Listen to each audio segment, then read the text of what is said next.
un petit peu au marché Action pour parler de Sodexo.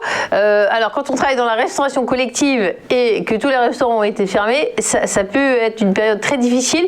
Comment le groupe a traversé et traverse encore la crise du Covid ? Oui, alors la question que je me suis posée, en fait, c'est la question que se posent beaucoup de gérants, notamment ceux qui ont manqué le train de la hausse des dernières semaines, parce que très peu, en fait, a été positionné sur ces valeurs cycliques, ces valeurs qui ont été massacrées par le grand confinement et l'ère du Covid. Alors, l'idée était pour moi de faire un tour d'horizon des valeurs pour voir où existait-il encore des capacités de rebond technique. Alors, la restauration collective en bourse, ça reste très compliqué. Les valeurs sont encore tout en bas, certaines plus costauds tendent à rejoindre leur niveau d'avant-crise, mais ce n'est pas le cas de Sodexo.